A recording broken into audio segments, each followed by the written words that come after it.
Hello, everyone. My name is Michael McQuivey. I'd like to welcome you to our workshop today about teenagers and addiction. We'll be looking at the following items. First, we'll talk about the definition of addiction. We'll be talking about statistics pertaining to addiction. We'll be talking about some contributing factors and then some alternatives and coping mechanisms to behaviors that lead to addiction. First of all, the definition of addiction is a compulsive, chronic, physiological, or psychological need for a habit-forming substance, behavior, or activity having harmful physical, psychological, or social effects and typically causing well-defined symptoms such as anxiety, irritability, tremors, or nausea upon withdrawal or abstinence. And I'd like to look at some examples of those specific areas that they mentioned. Substance, they could be alcohol, nicotine, marijuana, prescription drugs, some behaviors, gaming, pornography, cutting, tattoos, and activity, gambling, shopping, cleaning, exercise. And of course, there are many different examples of addictions out there, but those are some of the most common ones. Statistics pertaining to addiction. 9 out of 10 people with addiction started in the teen years. The average age of first-time use of drugs is 13 to 14 years old, and youth are 6.5 times more likely to become addicted if they try drugs before age 21. Some contributing factors to addiction: boredom, peer pressure, depression and anxiety, bullying, and rebellion. And I want to focus specifically on depression and anxiety because I feel like all of these pertain somewhat to depression and anxiety. And let's look at a case study here. So Cassidy discovered when she was in elementary school that she suffered from anxiety and depression.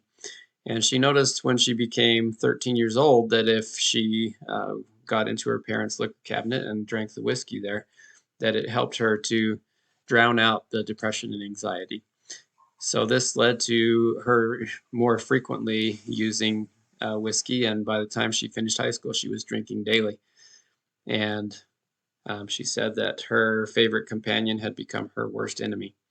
In college, she found that depression was so bad, and now it was compounded by an addiction, so she attempted suicide. Luckily, she was unsuccessful in that attempt, and that led to her getting some help where she received some counseling and some medication. But she also discovered that yoga and meditation and being in nature helped her to cope with her depression and anxiety, and she didn't have to turn to her addictive behaviors. So I want to focus on that she found a different way to cope. She found yoga, she found meditation, and being in nature. And I want to talk about how we can find our own passion. We can find our own thing that helps us to cope with anxiety and depression. As a father of 4 kids, these are some things that I found in my family that they like to do to cope with their anxiety: swimming, drama, mountain biking, percussion. There's many other things, but those are some of the main things that my family enjoys. And I want to watch this video that does a great job of explaining how addictions work and then finding ways to cope and to find the thing that helps us to find a better way. Now, before we get started, I want to debunk something. A lot of us are under the assumption that there's only one thing out there that can be our passion, that it's predetermined by birth, and that all we have to do is find it. But that's not how it works. The truth of the matter is that there's probably many things that could potentially be your passion. In fact, it's entirely possible to have more than one passion. If you take a look at a lot of very successful people, you'll find that this is generally the case. For example, Tim Ferriss is a well-known author and speaker, but did you know that he was also a competitive dancer, wrestler, and investor? There's only two things you need to do in order for you to discover one of your passions. The first is that you must change where you get your dopamine from. Dopamine is the chemical that is released by our brain that motivates us to do things. Without it, you will literally starve to death, even if there was food right in front of you. The release of dopamine is also accompanied by pleasure. The problem nowadays is that dopamine is very easy to get. It's cheap and it's abundant everywhere. Back in the day, we had to do stuff in order to get that dopamine, and most of the time that meant creating something. You had to build a house, you had to create a nice piece of pottery, you had to go out and tend to your crops. While you worked on these tasks, you were flooded with dopamine and you felt good about the whole process. If you followed this route, you'd naturally become passionate about whatever it is that you did. But nowadays, it's a little bit different. We can now flood our brain with dopamine without having to do much at all. You can surf the web, you can binge watch some TV shows, you can order amazing food to your front door almost instantaneously. And methods like this have become the main sources of dopamine for the majority of people. Now, what's different about these sources of dopamine as compared to the ones we used to get it from? Well, these are forms of consumption, and the ones we used to use are forms of creation. And this is a very important distinction. In order for something to be your passion, it must stem from creation. If you get the majority of your dopamine from a form of consumption, do you know what we call that? We call that an addiction. You're addicted to watching TV. You're addicted to smoking cigarettes. You're addicted to eating junk food. But on the other hand, if we get the majority of our dopamine from a form of creation, that's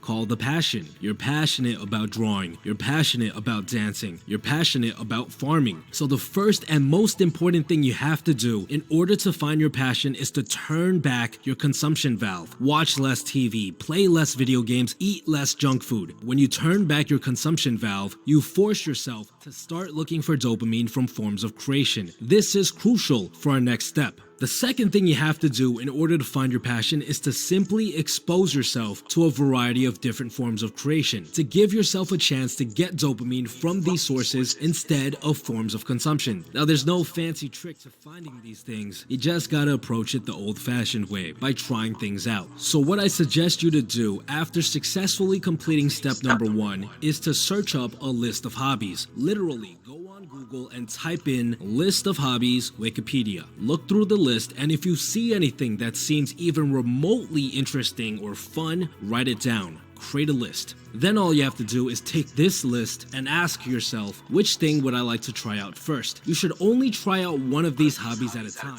You must give yourself enough time to see whether or not you can make this hobby into a passion. If you've successfully followed our first step, which is to drastically tone down the amount of dopamine you get from forms of consumption, what happens next should be automatic. Let's say you picked photography as something you might be interested in. If you followed our first step correctly, you'll naturally do some research on photography. You'll look up some videos, you'll start playing around with a cheap camera or your phone, and after a while, you'll know whether or not you actually like this hobby. All of this is fueled by the dopamine that you are no longer getting from forms of consumption, because you're now getting it from a form of creation. And let's say you don't find yourself interested in photography, all you have to do is move on to the second thing on your list. And if that doesn't work out either, try the third thing, and so on and so on. And if you continue to find yourself not interested in anything, then chances are you're not following the first step properly. You have to turn down the amount of dopamine you get from forms of consumption even more. Now, I know this sounds overly simplistic, but finding a passion isn't as hard as people make it seem.